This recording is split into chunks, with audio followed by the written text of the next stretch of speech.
मेरी पत्नी 7 भाइयों की इकलौती बहन थी, लेकिन शादी के बाद वह अपने मायके जाने का नाम ही नहीं लेती थी। एक दिन मैं उसे अचानक मायके ले गया तो उसका चेहरा पीला पड़ गया, मगर उसने कुछ नहीं कहा। मैं रात को घर लौटा तो सपना देखा जिसमें पत्नी रो रही थी। मेरा दिल घबरा गया और मैं तुरंत उसके मायके चला गया, लेकिन घर पर ताला लगा था। मैं वापस लौटने लगा तो अंदर से चीखने की आवाजें आने लगी। मैं दीवार फांदकर घर के अंदर घुस गया। सामने का दृश्य देखकर मेरे होश उड़ गए। मेरे लिए यह हैरानी की बात थी कि मेरी पत्नी 7 भाइयों की इकलौती और लाडली बहन थी और सातों भाई अच्छे खासे खाते पीते परिवार से थे। इसके बावजूद उन्होंने अपनी बहन के लिए मुझे चुना था। जब अजय ने मुझसे खुद कहा कि वह अपनी बहन प्रिया की शादी मुझसे करना चाहता है, तो मुझे अपने कानों पर विश्वास नहीं हुआ। प्रिया उनकी इकलौती बहन थी, जिसे उन्होंने बड़े लाड प्यार से पाला था, और अब वे अपनी लाडली बहन की शादी मुझसे क्यों करना चाहते थे? मुझ में तो ऐसी कोई खूबी नहीं थी। मैं गेहूं रंगत वाला लगभग 32 वर्षीय युवक था और मुश्किल से अपने घर का खर्च चला पाता था। मोहल्ले में मेरी एक छोटी सी किराने की दुकान थी। मेरे बाल पतले थे। कोई करीबी रिश्तेदार भी नहीं था।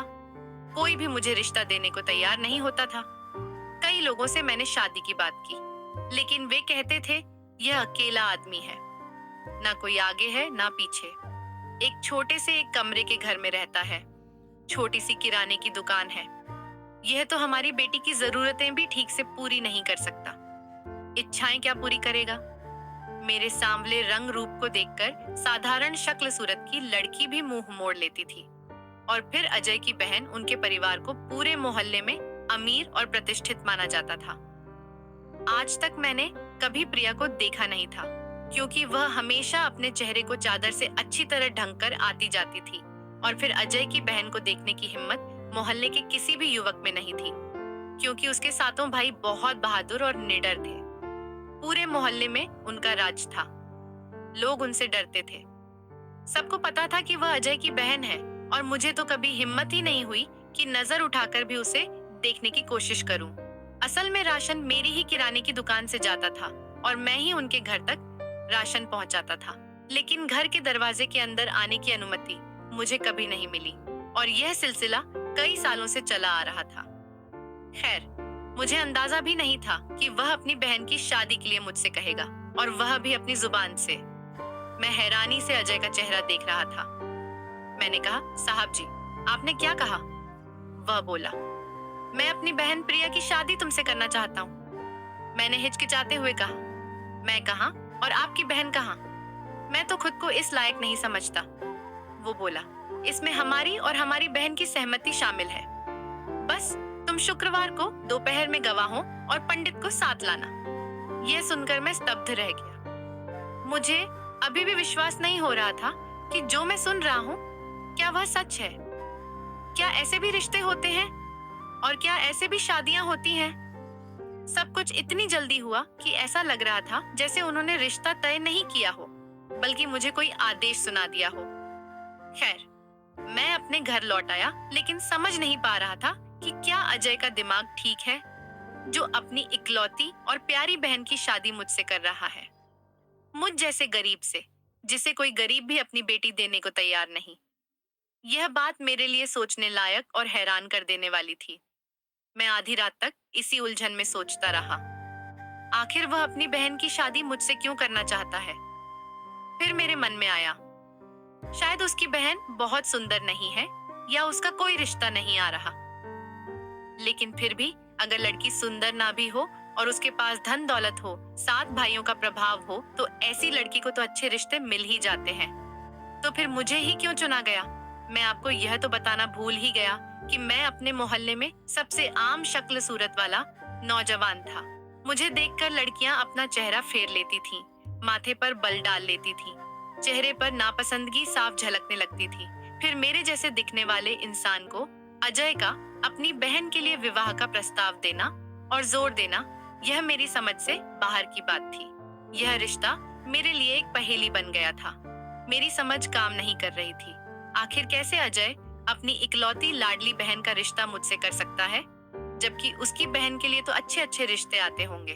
और अजय और उसके भाइयों की जो प्रतिष्ठा थी, उसे देखते हुए हर कोई उनके घर रिश्ता करने को उत्सुक होता। फिर उन्होंने मुझे ही क्यों चुना? 2 दिन तक सोचने के बाद मैं इस नतीजे पर पहुंचा कि जरूर उसकी बहन देखने में सुंदर नहीं होगी। वैसे भी अक्सर उसे चेहरा ढके हुए देखा था। हो सकता है उसे कोई अच्छा रिश्ता ना मिल रहा हो, इसलिए मुझसे यह बात कही गई। खैर, मुझे अपने घर को संभालने के लिए एक पत्नी की जरूरत थी, इसलिए मैंने मना नहीं किया और शुक्रवार को शादी के लिए कुछ गवाहों को साथ लेकर गया और जिससे भी कहा कि अजय अपनी बहन का शादी मुझसे करना चाहता है, तो सब मुझे आंखें फाड़कर देख रहे थे। ठीक वैसे ही जैसे मैं खुद हैरान था। जब मैं उनके घर गया तो कोई विशेष तैयारी नहीं की गई थी, बस हमें बैठक में बैठा दिया गया। सादगी से शादी हुई और सातों भाई चुपचाप बैठे हुए थे। उनके कपड़ों से भी नहीं लग रहा था कि उन्होंने नए कपड़े पहने हों। यह बहुत ही अजीब सी शादी थी। 7 भाइयों की इकलौती बहन की शादी, और वह भी इतनी सादगी से। किसी को भी यह बात समझ नहीं आ रही थी। जितने सवाल मेरे मन में थे, उतने ही मोहल्ले के लोगों के मन में भी रहे होंगे, लेकिन जवाब किसी के पास नहीं था। शादी के बाद हमारे सामने खाना रखा गया, केवल वेज पुलाव। ना तो रायता था, ना चटनी, ना कोई मिठाई। मैं बहुत परेशान हो गया था। ऐसी शादी ना तो कभी देखी थी और ना ही बारातियों का ऐसा बेरोक टोक स्वागत। और फिर यह तो 7 भाइयों की इकलौती बहन की शादी थी। बल्कि मैं तो सोचता था कि जब उसकी बहन का रिश्ता तय होगा और उसकी शादी होगी, तो यह लोग खुशी के मारे पूरे मोहल्ले को बुलाएंगे। सोचा था इस बहाने अच्छा खाना भी मिल जाएगा, लेकिन यह नहीं पता था कि शादी मुझसे ही होगी, और यह भी नहीं पता था कि सब कुछ इस तरह होगा। दहेज के नाम पर उन्होंने 1 पैसे की भी मांग नहीं की थी। उसकी बहन काली चादर में लिपटी हुई घूंघट निकालकर मेरे साथ विदा हो गई थी। मैं जितना हैरान था उतना कम था। खैर, हालांकि मेरा घर एक गली में स्थित छोटा सा मकान था, लेकिन फिर भी मैंने गाड़ी का इंतजाम किया था। मैं उसे गाड़ी में ही अपने घर तक लेकर गया। वो भी एक पड़ोसी की गाड़ी थी, जो मेरे कहने पर तैयार हो गया था। थोड़ा सा ही रास्ता था, लेकिन मैं अपनी तरफ से उस लड़की को पूरा सम्मान देना चाहता था। मैंने सोचा, चलो, जो सवाल मेरे मन में उठ रहे हैं, उनके जवाब अपनी पत्नी से पूछ लूंगा। आखिर इसकी वजह क्या थी? लेकिन मैं मन ही मन सोच चुका था कि उसकी बहन सुंदर तो बिल्कुल नहीं होगी, तभी उन्होंने अपनी बहन की शादी मुझसे कर दी। हो सकता है उम्र भी ज्यादा हो या अच्छा रिश्ता ना मिल रहा हो। कई सवाल मेरे दिमाग में घूम रहे थे। खैर, जैसे ही मैं अपने घर पहुंचा, मैंने प्रिया का हाथ पकड़ लिया, जो काली चादर में लिपटी हुई थी। लेकिन मुझे महसूस हुआ कि वो कांप रही है, काफी डरी हुई है। मैं उसे अपने कमरे तक ले गया। मेरे कमरे में बस माँ के समय का एक पुराना पलंग था, जिसे मैंने थोड़े पैसे खर्च कर पॉलिश करवा लिया था। मैंने कहा, आप यहाँ आराम से बैठ सकती हैं, चादर भी हटा सकती हैं। अगर भूख लगी हो तो मैं खाने का कुछ इंतजाम कर देता हूँ। मैंने उससे पूछा, क्योंकि मुझे नहीं पता था कि लड़की ने कुछ खाया भी है या भूख ही चली आई है। उसने ना में सिर हिला दिया। मैं कमरे से बाहर चला गया। बड़ी अजीब स्थिति थी, जिसे मैं समझ नहीं पा रहा था। पता नहीं क्यों मेरे मन में एक के बाद एक सवाल उठ रहे थे। मुझे यही समझ नहीं आ रहा था कि अजय ने अपनी बहन की शादी मुझसे क्यों की, और दूसरा सवाल था कि शादी इस तरह चोरी छिपे क्यों की गई, जैसे कोई आयोजन ही ना किया गया हो। ऐसी शादी हो तो इंसान असमंजस में तो पड़ ही जाता है। सोचने लगता है कि आखिर इसकी वजह क्या थी। कुछ मैं मानसिक रूप से शादी के लिए तैयार नहीं था, क्योंकि सिर्फ 8 दिन का ही समय मिला था। वो पूरा समय यही सोचते हुए निकल गया कि आखिर अचानक ही शादी क्यों तय कर दी गई। फिर मैंने सोचा कि मुझे कमरे में जाना चाहिए, क्योंकि मेरे हर सवाल का जवाब शायद प्रिया के पास होगा। लेकिन मैं सोच रहा था कि पता नहीं आज की रात ऐसे सवाल जवाब करना उचित रहेगा या नहीं। एक तो शादी के मामले में मुझे वैसे भी आत्मविश्वास की थोड़ी कमी थी, क्योंकि अक्सर मेरी शक्ल देखकर रिश्ते से इनकार कर दिया जाता था। इसलिए खुद मेरी शादी हो जाना ही मेरे लिए एक अनोखी बात थी। फिर एक लड़की से बात करना, और वह भी पत्नी के रूप में, मुझे बहुत मुश्किल लग रहा था। खैर, मैं कमरे में दाखिल हुआ। उस वक्त प्रिया ने चादर हटा दी थी। उसने हल्के गुलाबी रंग का सादा सा फैंसी कपड़ा पहना हुआ था। गहनों के नाम पर कुछ भी नहीं पहना था, सिर्फ हल्का फुल्का मेकअप था। लेकिन जैसे ही मैं उसके सामने जाकर बैठा और उसे देखा तो मेरा दिमाग घूम गया, क्योंकि वह लड़की तो बेहद खूबसूरत थी। मुझे अपनी आंखों पर यकीन करना मुश्किल हो रहा था। मैं कभी सोच भी नहीं सकता था कि वो इतनी सुंदर हो सकती है। और दूसरी बात जिसने मुझे जोरदार झटका दिया वो यह कि वह मुश्किल से 22 साल की लड़की थी। इतनी कम उम्र की और मैं 32 साल का। मुझे अपना आप उसके सामने बिल्कुल मूर्ख सा लग रहा था। अब तो मेरे मन में और भी ज्यादा सवाल उठने लगे थे कि अपनी इतनी सुंदर बहन की शादी अजय ने मुझ जैसे व्यक्ति से क्यों कर दी, जिसके पास ना तो धन है, ना रूप और ना ही कोई आकर्षक व्यक्तित्व। मैं तो उसके सामने बिल्कुल शून्य था। मैं और भी मानसिक उलझन में फंस गया था, जो मैं सोच रहा था कि उससे बहुत से सवाल करूंगा। मेरी तो बोलती ही बंद हो गई थी। क्या सवाल करता? उसका सौंदर्य मुझे निरुत्तर कर गया था। मैं तुरंत बिस्तर से खड़ा हो गया। शायद उसे मेरी इस प्रतिक्रिया की उम्मीद नहीं थी। उसने एक नजर मेरी तरफ देखा, फिर शर्म से अपनी नजरें झुका ली। मैंने कहा, आप तो काफी खूबसूरत हैं और उम्र भी कम है। मेरे सवाल पर उसने मेरी तरफ देखा और कहा, मैं समझी नहीं। मैंने कहा, मैं खुद को आपके योग्य नहीं समझता। मैंने झूठ नहीं कहा था, बिल्कुल सच्ची बात कही थी, क्योंकि मैं और भी ज्यादा मानसिक उलझन में घिर गया था। उसने कहा, आप कैसी बातें कर रहे हैं? मैं हैरान था कि उस लड़की ने मुझे देखा, जबकि उसे मुझसे ज्यादा हैरान होना चाहिए था। बल्कि मेरे हिसाब से तो उसे आंसू बहाने चाहिए थे, रोना चाहिए था। उसकी किस्मत में मेरे जैसे शक्ल वाले इंसान से जुड़ना लिखा था। वह तो एकदम साफ रंगत और सुंदरता की मालकिन थी, और मैं एकदम सांवले रंग और साधारण शक्ल वाला इंसान। लेकिन ना तो वह हैरान हुई, ना ही उसके चेहरे पर कोई घबराहट फैली, ना ही वह रोई, और मैं यह सोचकर परेशान था। वह कहने लगी, बैठ जाइए। मैं तो अपने चकराते हुए दिमाग को संभालते हुए सामने रखी कुर्सी पर बैठ गया। मुझे समझ नहीं आ रहा था कि अजय ने अपनी बहन के साथ इतना बड़ा अन्याय क्यों किया। मेरे जैसे इंसान के साथ तो कोई आम और साधारण सी लड़की भी अगर शादी के लिए मान जाती तो मैं उसे भी अपनी किस्मत समझकर खुश हो जाता। लेकिन इतनी सुंदर और आकर्षक लड़की के साथ मेरी शादी, मुझे लग रहा था जैसे मैं खुद इस रिश्ते के साथ अन्याय कर रहा हूँ। मैंने कहा, मुझे सच में नहीं पता था कि आप इतनी सुंदर हैं। मुझे लगा था कि अगर अजय अपनी बहन की शादी मुझसे कराना चाहता है तो यकीनन वह उतनी सुंदर नहीं होगी, या शायद ठीक ठाक शक्ल सूरत की होगी। लेकिन आप तो बहुत सुंदर हैं और उम्र में भी कम लगती हैं। मेरे चेहरे पर जो उलझन थी वह समझ गई। कहने लगी, मुझे शादी से कोई आपत्ति नहीं थी और मैं आपको पहले भी देख चुकी हूँ। यह बात मेरे लिए और भी हैरान कर देने वाली थी कि मेरी शक्ल देखने के बावजूद वह शादी के लिए तैयार हो गई। मेरी शक्ल देखकर तो लड़कियां आमतौर पर इनकार कर देती थीं, क्योंकि मैं सुंदर नहीं था। मेरे सामने के 4 दांत कुछ बाहर की ओर थे, जो बोलते और मुस्कुराते समय साफ नजर आते थे।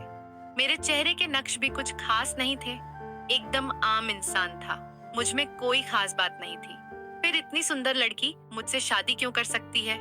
अजीब अजीब ख्याल मेरे दिमाग में आने लगे।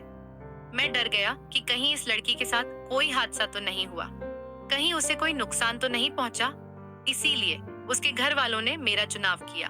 शायद यही वजह हो सकती है, क्योंकि कोई भी अपनी इतनी सुंदर बहन यूं ही किसी साधारण व्यक्ति को नहीं सौंपता।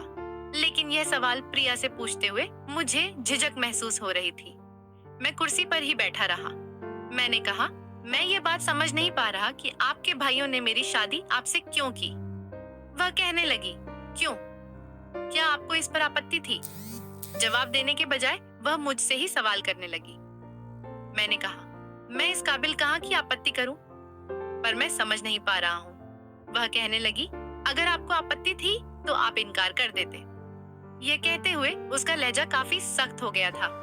फिर वह कहने लगी, क्या मैं आपको अच्छी नहीं लगी? क्या मैं आपको पसंद नहीं आई? यह सुनकर मैं और ज्यादा हैरान रह गया। मुझे लगा, क्या यह लड़की पागल हो गई है? क्या इसे मैं दिखाई नहीं देता? क्या यह ठीक से देख भी सकती है, या इसकी नजर कमजोर है? उसे मेरी कुरूपता दिखाई ही नहीं दे रही थी। मैं कुर्सी से उठकर उसके सामने जाकर बैठ गया। वह नजरें झुकाकर बैठी रही, लेकिन मैं समझ नहीं पा रहा था कि उससे बात क्या करूं। मैंने कहा, तुम्हारे भाई बहुत प्रभावशाली और समझदार व्यक्ति हैं। मोहल्ले में उनका अच्छा खासा नाम है और तुम उनकी इकलौती बहन हो।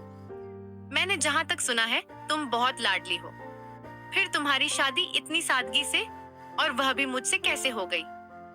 वह कहने लगी, बार बार आप ये बात क्यों कह रहे हैं कि मेरी शादी आपसे क्यों हुई? भगवान के लिए अपने आप को मेरे सामने इतना तुच्छ मत दिखाइए। मेरे मन में आपके लिए बहुत सम्मान है। उसकी बातों ने मुझे और उलझन में डाल दिया। मुझे परेशान कर रही थी। मैं तो यह सोचकर बैठा था कि प्रिया से सच्चाई जान जाऊंगा, लेकिन मैं तो और अधिक उलझन में पड़ गया, क्योंकि उसकी बातें मुझे मेरे सवालों के जवाब देने के बजाय और उलझा रही थी। मैंने कहा, लेकिन फिर भी कोई ना कोई वजह तो होगी। क्या तुम्हारे साथ कोई दुर्घटना हुई थी? इतना कहकर मैं चुप हो गया। उसने माथे पर शिकन डाल ली और कहने लगी, क्या आप मेरे चरित्र पर संदेह कर रहे हैं? मैंने कहा, भगवान की कसम मैं संदेह नहीं कर रहा, लेकिन मैं समझ नहीं पा रहा। मेरे लिए ये सब कुछ बहुत अजीब है। उसने अपना दूध जैसा सफेद हाथ मेरे हाथ पर रख दिया। मुझे ऐसा लगा जैसे मुझे एक तेज झटका लगा हो। मैंने अपना हाथ पीछे खींच लिया और नाराज होकर कमरे से बाहर चला गया। पूरी रात मैं कमरे में नहीं जा पाया। बाहर आंगन में रखी पुरानी सी चारपाई पर बिस्तर डालकर सो गया। पता नहीं क्यों यह सब मुझे बहुत अजीब लग रहा था। लेकिन सुबह जब मेरी आंख खुली तो रसोई घर में काम करने की आवाज आ रही थी। हमारा रसोई घर छोटा सा था और आंगन से जुड़ा हुआ था। मैंने आंखें खोली तो देखा प्रिया नाश्ता बना रही थी। मैं उठकर फौरन बैठ गया। अपनी गलती का एहसास भी हो रहा था कि पहली रात की दुल्हन को मैंने अकेले कमरे में छोड़ दिया और बाहर आ गया। लेकिन जो सवाल पिछले एक हफ्ते से मेरे मन में चल रहे थे, वे अब भी वहीं थे। बहरहाल मैं उठकर रसोई में चला गया। मैंने कहा, अब तुम यहाँ क्या कर रही हो? देखो, मैं नाश्ता बाजार से ले आता हूँ। अच्छा नहीं लगता? रात को तो तुम्हारी शादी हुई है। वह कहने लगी, कोई बात नहीं, कुछ दिन बाद भी मुझे ही काम करना है। अगर मैं अभी कर दूं तो क्या फर्क पड़ता है? आप चाय पियेंगे? उसने तुरंत ही बात बदल दी। मैं समझ नहीं पा रहा था कि वह लड़की है क्या, कोई चीज। खैर, मैंने कहा, जी बना लो। नाश्ता उसने मेरे साथ ही किया था।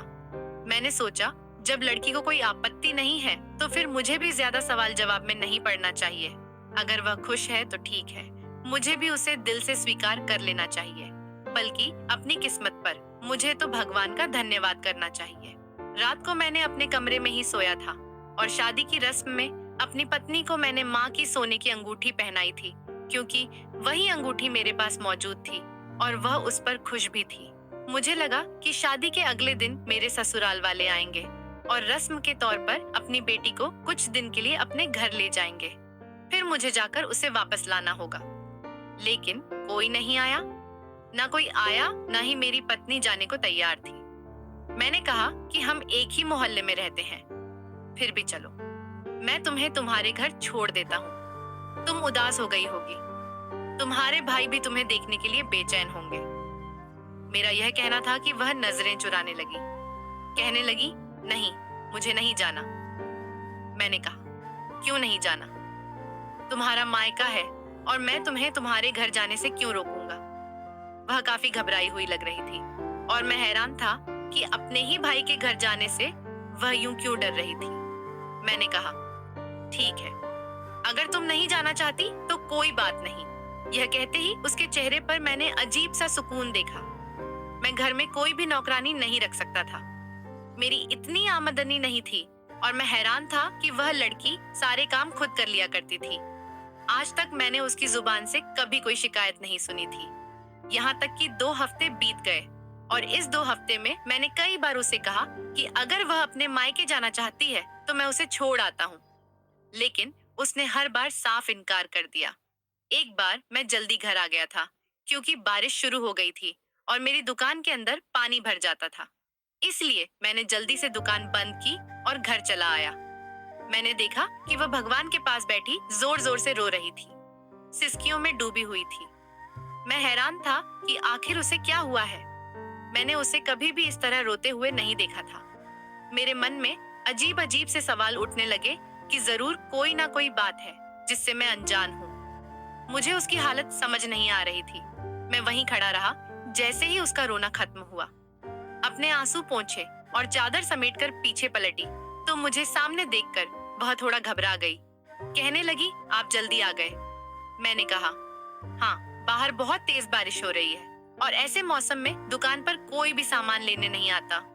वह बोली, अच्छा, मैं आपके लिए चाय बना देती हूँ और अगर आपको पकौड़े खाने हैं तो वह भी बना देती हूँ। मैंने कहा, नहीं, तुम पहले यह बताओ कि रो क्यों रही थी। मेरे इस सवाल पर उसके चेहरे पर पसीना आ गया, जबकि ठंड का मौसम था। फिर भी वह अपने दुपट्टे से माथे का पसीना पोंछने लगी। कहने लगी, कुछ नहीं, कोई बात नहीं है। फिर वह कमरे से बाहर चली गई। उसने मेरे लिए चाय बनाई, पकौड़े भी बनाए। उसके हाथों में बहुत स्वाद था। वह बहुत अच्छे खाने बनाती थी, लेकिन मैं अंदर ही अंदर और उलझता जा रहा था। रात को जब मैं सो रहा था, तभी मेरे घर का दरवाजा जोर से किसी ने पीटा। मैं और प्रिया दोनों उठकर बैठ गए। मैंने उससे कहा, तुम यहीं रुको, मैं देखता हूँ कौन है। जब मैं बाहर गया तो दो युवक खड़े थे।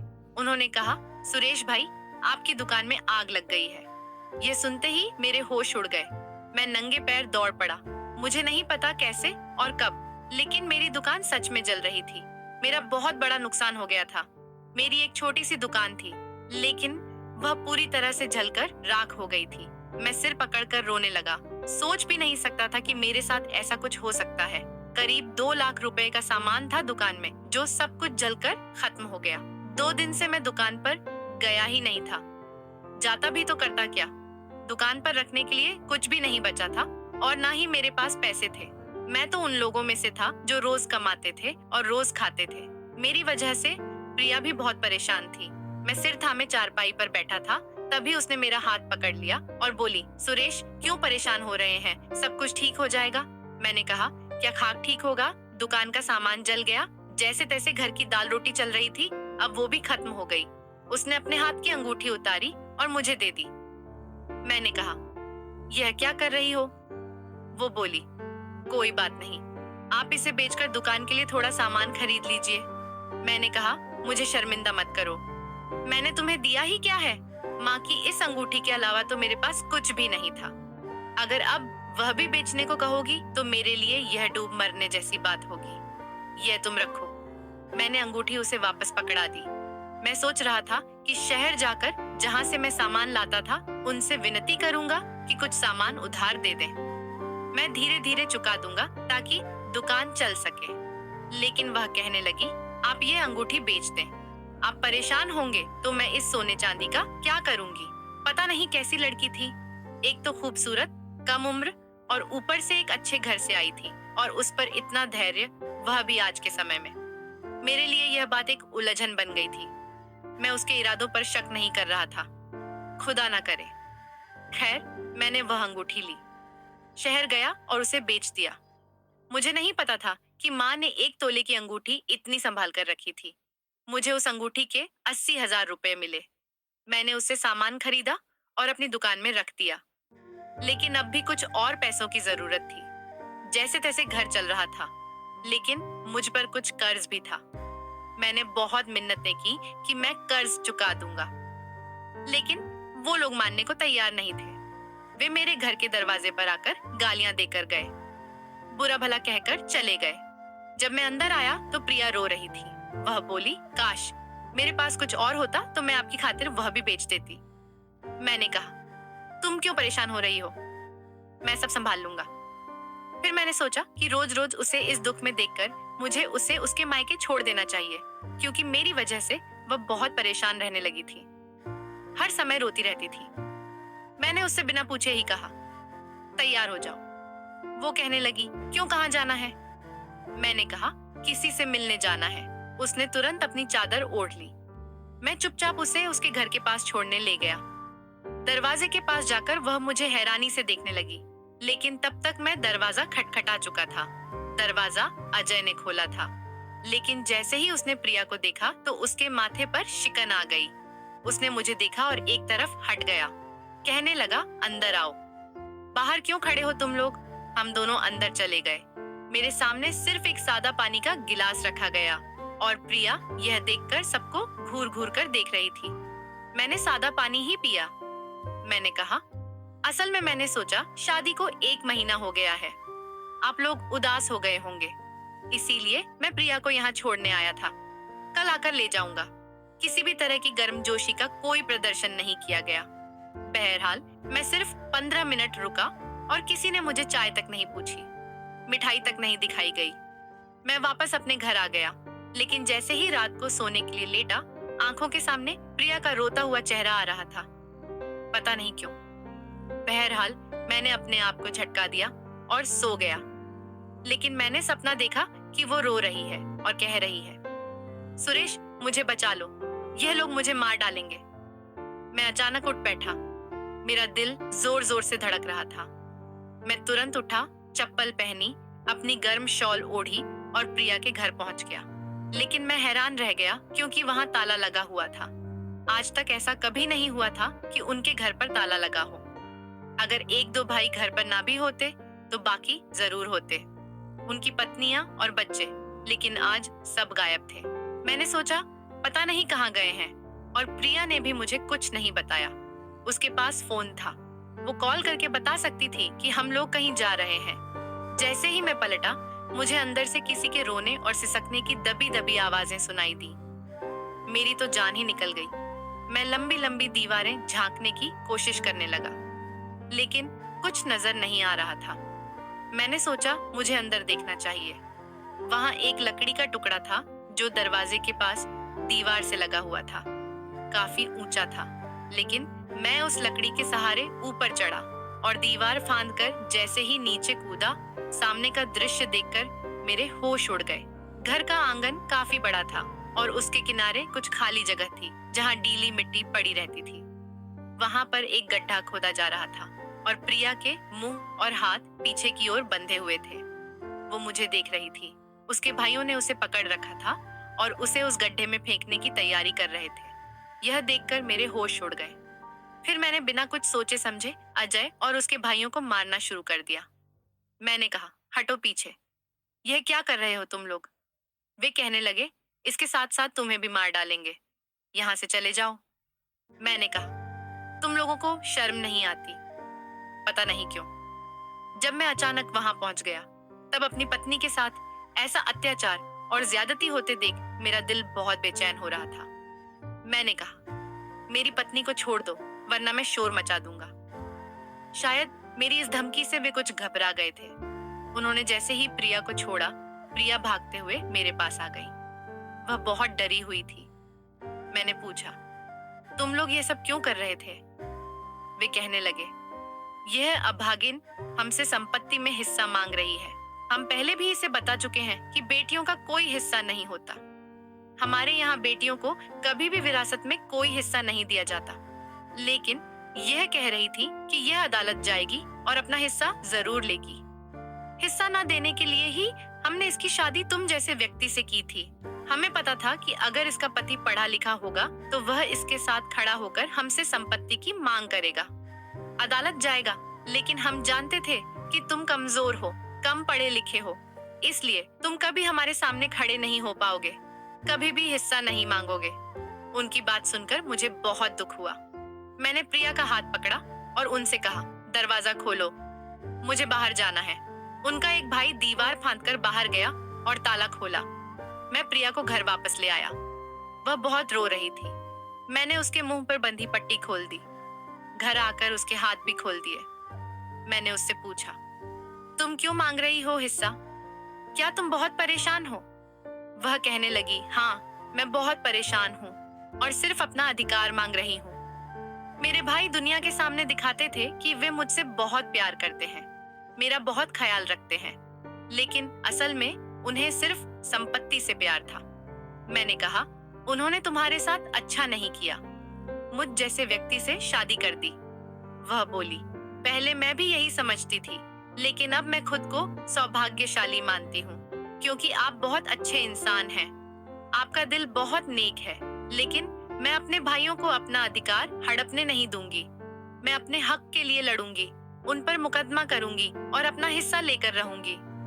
मैंने कहा, लेकिन मुझे कुछ नहीं चाहिए। मैं मेहनत कर रहा हूँ।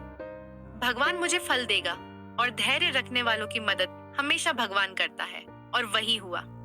मेरी दुकान कुछ ही दिनों में बहुत अच्छी चलने लगी और मैंने कर्ज भी चुका दिया। अब हमारे घर में बहुत सुविधाएं आ गई थीं और जीवन सुखमय हो गया था। उधर प्रिया के भाइयों को करोड़ों का नुकसान हो गया था। उनका कपड़ा जो दूसरे देशों से आता था वह जल गया था, क्योंकि जहाज में आग लग गई थी। सब पागल जैसे हो गए थे। चारों ओर रोना धोना मच गया था। उन्हें अपनी बहन का हिस्सा खाने की सजा मिल रही थी। भाई कभी भी तब तक समृद्ध नहीं हो सकते जब तक वे अपनी बहनों के अधिकार छीनते रहेंगे। बहनों की दुआएं भाइयों को कामयाबी दिला सकती हैं और उनकी बद्दुआएं उन्हें बर्बाद भी कर सकती हैं। इसलिए मेरी आपसे विनती है कि कभी भी बहनों के अधिकार मत छीनें, बल्कि उन्हें उनका पूरा हक दें। तो दोस्तों, यह थी आज की कहानी। इस कहानी पर आपकी क्या राय है, कमेंट में ज़रूर लिखिए। अगर आपको कहानी पसंद आई हो तो वीडियो को लाइक करें, चैनल को सब्सक्राइब करें और बेल आइकन दबाकर ऑल पर सेट कर लें ताकि नई वीडियो की सूचना आपको तुरंत मिल सके। धन्यवाद।